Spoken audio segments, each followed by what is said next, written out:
am just in shock over this one. Okay, remember how Mr. Enter struggled to grasp that one of his favorite episodes of SpongeBob came from the 6th season of that show? That's pretty much how I'm feeling now! Back to the Pilot is one of the best episodes of Family Guy that I've seen in a long time! And this episode is from season 10! For reference, 3 of the 5 episodes to make the list in my Return of Family Guy TV trash came from season 10. Quagmire and Meg, Seahorse Seashell Party, and Screams in Silence. How did a gem like this get uncovered among all that crap? Let's just dive right in and try to figure out how Seth and company managed to finally do something right for the first time in a while.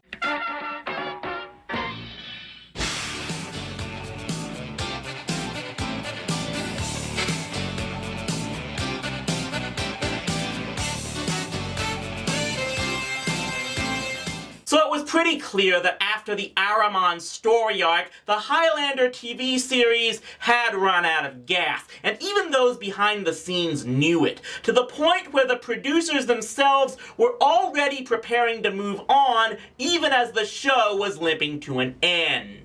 Many of the 6th season's episodes didn't even feature Duncan MacLeod, and that was because the creators were already looking towards a new TV series centered around the Immortals, one that would feature a female lead. So much of that last season was actually used to essentially audition characters and pick one that would anchor the new series. It seems clear from the new show's title that their #1 pick was the character of Alex Raven. But audiences didn't respond well to her, or Kira, or Kataya, or Catherine, or Regan Cole. So they ended up settling on a more established character, Elizabeth Grayson's role of Duncan's longtime lover, Amanda. And what was the result of that? You're about to find out as TV Trash finally looks at Highlander the Raven. She is immortal. 1,000 years old, and she cannot die. A creature of legend, like the Raven. A thief who stole the sun and the moon. They sent a warrior to bring her back. He found her.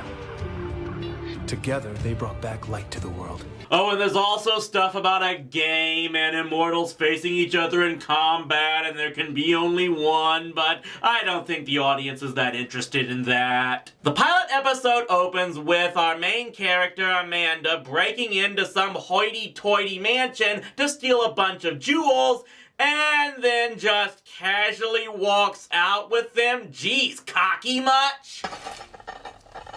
I'm just not as psyched as I used to be. I mean, living in a penthouse in Toronto is nice and all, but I'm thinking maybe I never should have left Duncan MacLeod.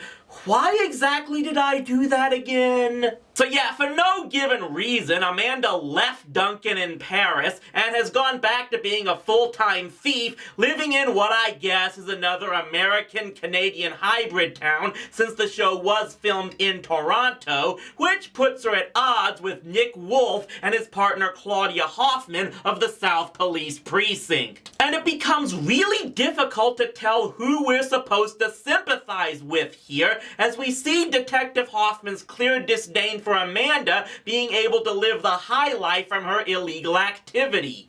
The thief lives like a queen, and me and David are still trying to pay off Eric's braces. If we're supposed to side with Hoffman, well, that's a great way to make us support the show's star character. And if we're supposed to sympathize with Amanda, well, that's a great message to send to the viewers. And it just makes things even more confusing with how this pilot episode ends. The problems between Amanda and the cops grow when someone starts killing fences in town and Amanda is being set up for the crime. She suspects someone in the department is behind it, and since one of his victims had been an immortal like her, he identifies him as Nick and Hoffman's other partner, Ferris. Long story short here, Amanda, Nick, and Hoffman all confront Ferris in stock abandoned building number 127, and both Amanda and Hoffman are shot, with Hoffman getting killed.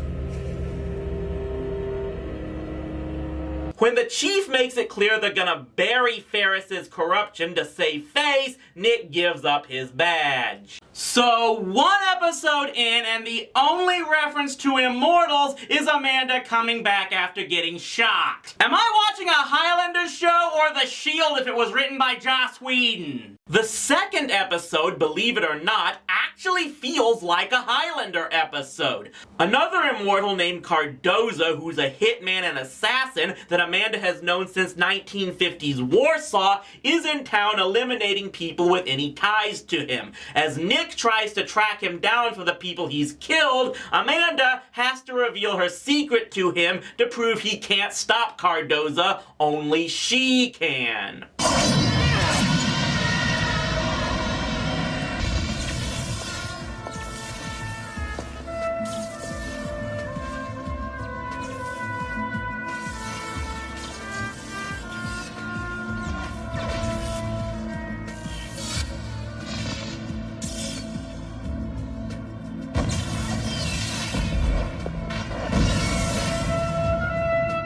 What the hell was that? That, my dear boy, is called a quickening. Seriously, in the first 4 episodes of this show, we get a total of 2 immortal fights, and one of those actually happened off-screen. I mean, there was even an episode where Nick manages to take out an immortal by himself. Though I always did wonder what would happen when that occurred. But there's kind of a reason for that you come to realize just a few episodes in. Amanda really isn't the focus of the show. The real central figure is clearly Nick and his struggles to understand Amanda's life, not just as a thief, but as an immortal. And to be honest, that's not a bad idea in concept. After 6 years of focusing on the immortal side of things in the original show, I actually like the idea of turning things around and focusing on a mortal struggling to understand how these people live. The standard reason given for why immortals don't reveal themselves to the world is the belief that mortals would fear them.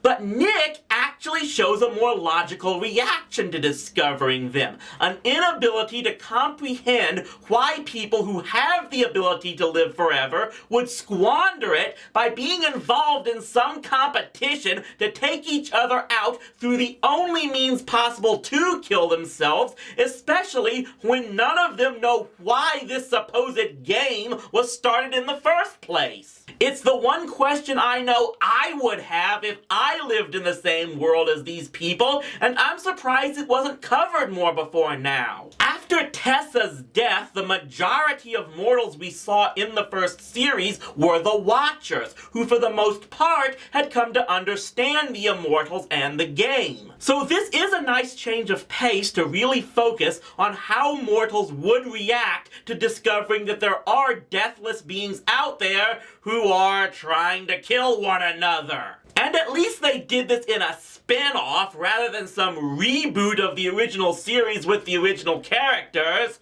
Hint, hint. The problem is that it clearly was a challenge to devote an entire series to this rather than something like a mini-series or a single story arc in the original. As such, the series gets off to a poor start finding a balance between developing Nick as a character and including the elements of the Immortals that most Highlander fans would still want to see. Most of the episodes in the first half of the season focus on Nick living his new life as a freelance security officer for this guy Burt Myers, and often needing Amanda's skills as either a thief or an immortal to help whatever predicament he's currently in. And because it usually requires her skills as a thief, many of these episodes come off like some Lethal Weapon Ocean's 11 hybrid rather than a Highlander show. And yeah, the response from the Highlander fanbase, for the most part, was not good.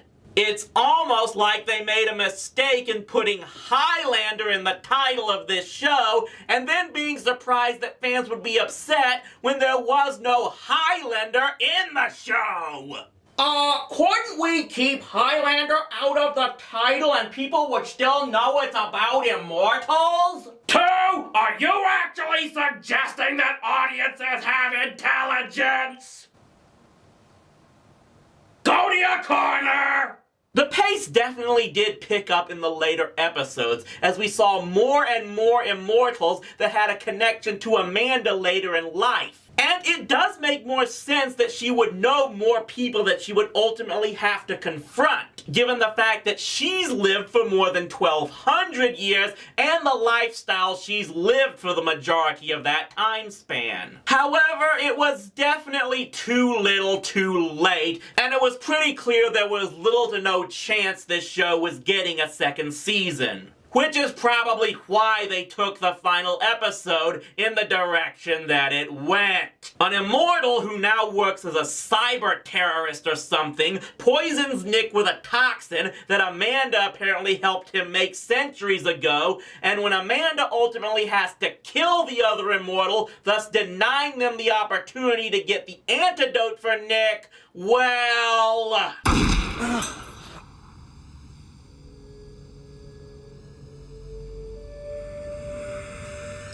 Wait for it! You're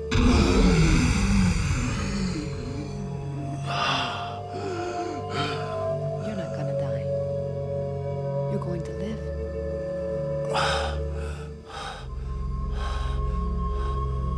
You're immortal. And congrats! This series just shot itself in both feet! How long have you known? Since the day we met. But you didn't bother to share it with me. It wasn't my place. But it was your place to shoot me? Immortality is triggered by violent death. The poison Peyton gave you was slow acting, and it would kill you. Forever. Now, this does confirm what the general consensus among Highlander fans was, that immortals are able to tell if someone will become one of them even before they do. But if that's the case, if Amanda knew that Nick would eventually become an immortal, why did she go to the trouble to save his life all those times before? What would be the point back then? Also, when before now was it ever stated that one had to endure a sudden, violent death in order to have their immortality activated? They must have had to pull this plot twist so far out of their butts, I don't even want to know how long they were in the shower afterward! You call this a gift? Hundreds, maybe thousands of years of life, and all I have to do is go around decapitating people to survive like you. That's a gift. But you'll see things you never imagined. You'll become things you never dreamed of. Forever. It's something most people just dream about. My friends, my family, everyone I've ever known or loved. Standing by watching them die? If they did this as a last-ditch effort to try and salvage the series, then I'm glad it didn't work. Because had it moved into Amanda trying to mentor Nick, I get a feeling he'd have turned into a mix of Richie Ryan and Anakin Skywalker. But it didn't happen, and the series clearly ended with Amanda so guilt-ridden over what she did that she left the Highlander franchise never to be seen again. So yeah, Highlander the Raven sucked. But the disappointing thing was, it didn't have to. This was a concept definitely worth trying, attempting to add a new layer and viewpoint of the immortal legacy that would give this show its own identity. Unfortunately, I get the feeling they didn't really know what they wanted the show to be at the start, and the fact that they didn't know which immortal character they were going to build around in first development didn't help. As a result, the show took too long getting its footing, and too many of the earlier episodes didn't have the action the fan base wanted, and there was just no way it was going to recover after that. But at least the idea of Highlander the Raven was one that made some level of sense. Next time is the one I think many of you have been waiting for. the most what the hell were they thinking entry of the entire franchise.